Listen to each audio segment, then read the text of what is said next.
नमस्कार साथीहरू। आजको हाम्रो भिडियोको टपिक रहेको छ एनसीडी।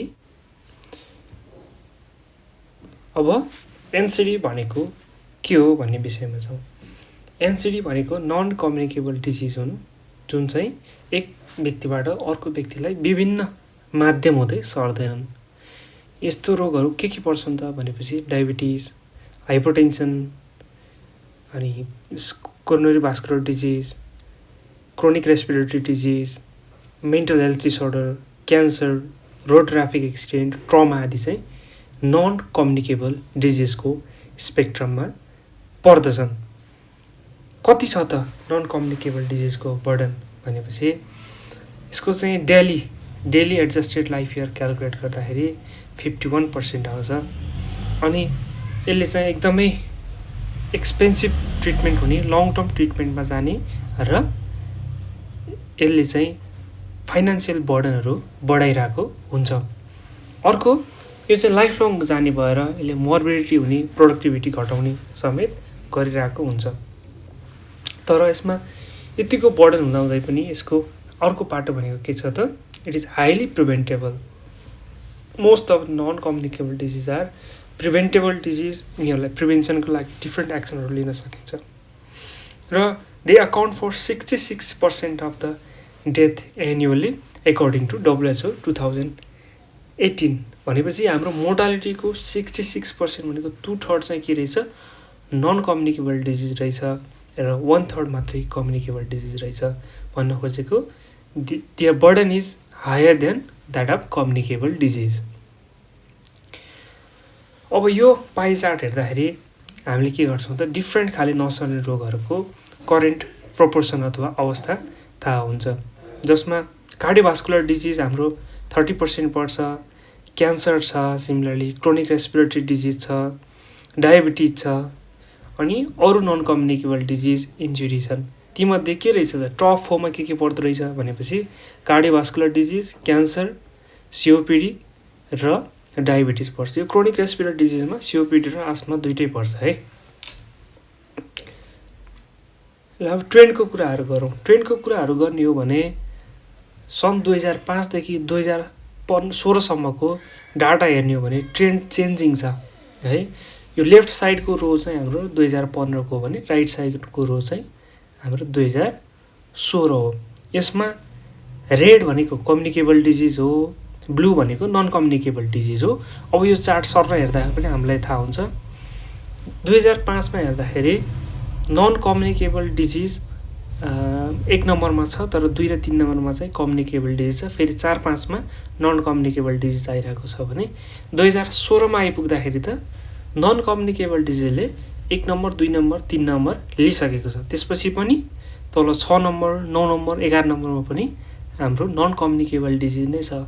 बेसिकली यसको अर्थ के हो भने नन कम्युनिकेबल डिजिजहरू माथि सर्दै गइरहेको छ भने कम्युनिकेबल डिजिजहरू अलिकति बटममा आइरहेको छ। यसमा चाहिँ मल्टिपल फ्याक्टरले गरिरहेको छ। एउटा चाहिँ डायग्नोसिसहरू पनि भइरहेको होला, अर्को चाहिँ कम्युनिकेबल डिजिजको ट्रिटमेन्ट र प्रिभेन्सनहरू अलिकति बेटर भइरहेको होला, अर्को नन कम्युनिकेबलको बर्डन आफैमा पनि बढिरहेको ट्रेन्डमा होला। हेर्नु त, मल्टी फ्याक्टरले गर्दाखेरि देयर इज चेन्जिङ ट्रेन्ड।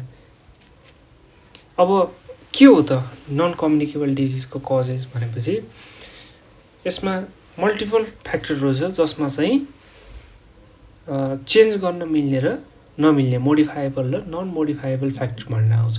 त्यसमध्ये मुख्य र मोडिफाएबल फ्याक्टर भनेको चाहिँ 4वटा छ, जसमा के पर्छ, धुम्रपान तथा सुर्तीजन्य पदार्थको प्रयोग, अस्वस्थकर खानपिन, अपर्याप्त शारीरिक क्रियाकलाप र व्यायाम र अन्त्यमा चाहिँ मद्यपानको प्रयोग। यो 4वटा चाहिँ मेन कज हो जुन चाहिँ नन कम्युनिकेबल डिजिजको बर्डन बढाइरहेको छ।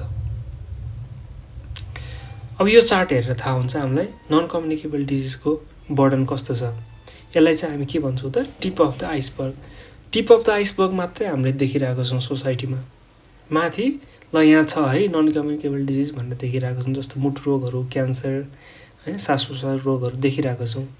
तर भित्र चाहिँ धेरै छ, जसमा के छ त, उच्च रक्तचाप, मोटोपना, कोलेस्ट्रोल, डायबिटिज, सुर्तीजन्य पदार्थको सेवन, अस्वस्थकर खानेकुरा, है। यो सबैले गर्दाखेरि मल्टिपल फ्याक्टरले गर्दाखेरि यो के छ त नसर्ने रोगहरू माथि देखिरहेको छ। मेन समस्याहरू मेन यसलाई चाहिँ सपोर्ट गर्ने कुराहरू चाहिँ तल छन्। यसमा के भनेको छ भनेपछि समाजमा देखिने भनेको टिप अफ द आइसबर्ग मात्रै रोगहरू मात्रै देखिने हो, तर समाजमा नदेखिने कारणहरू सामाजिक तत्त्वहरू बिरामीहरू समेत कहाँ छन् त तल छन् भनेर भन्न खोजेको है। तल चाहिँ मुनितिर चाहिँ यसलाई सपोर्ट केले गरेछ भनेपछि यसको सामाजिक निर्धारकहरू र दिनचर्या सम्बन्धी भनेको डेली लाइफस्टाइल सम्बन्धी कुराहरूले चाहिँ यस्तो रोगहरूलाई सपोर्ट गरेका छन् भन्न खोजेको छ है। ल अब हेरौँ त यो कसरी चाहिँ नन कम्युनिकेबल डिजिजको इन्टरभेन्सन गर्न सकिन्छ भन्ने कुरा है। यो ठाउँमा इन्टरभेन्सन गऱ्यो भने यो चाहिँ हेल्दी मान्छे बन्छ भने लेफ्टतिर हेल्थ छ भनेको हेल्दी मान्छे हुन्छ है। कसरी भनेपछि प्रमोसन प्रिभेन्सन सेकेन्डरी प्रिभेन्सन र टर्सियरी प्रिभेन्सन प्राइमेरी सेकेन्डरी र टर्सियरी प्रिभेन्सन भनेर भनेको छ। जस्तो हेल्थ प्रमोसन चाहिँ कति बेला गर्नु पर्यो जति बेला कम्युनिटी ससेप्टेबल छ। अब नन कम्युनिकेबल डिजिजको लागि त हाम्रो कम्युनिटी उसै पनि ससेप्टेबल छ। त्यसपछि प्राइमेरी प्रिभेन्सन भनेको सिम्पटम हुनुभन्दा अगाडि है। प्राइमेरी प्रिभेन्सन भनेको सिम्पटम हुनुभन्दा अगाडि गर्नु पर्यो। त्यसपछि सेकेन्डरी प्रिभेन्सन र टर्सियरी प्रिभेन्सनको कुराहरू जानु पर्यो।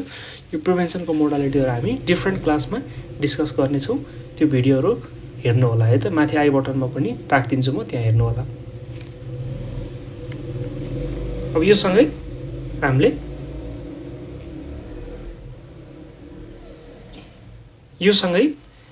आजको भिडियोको अन्तिममा आइसकेका छौँ हामी।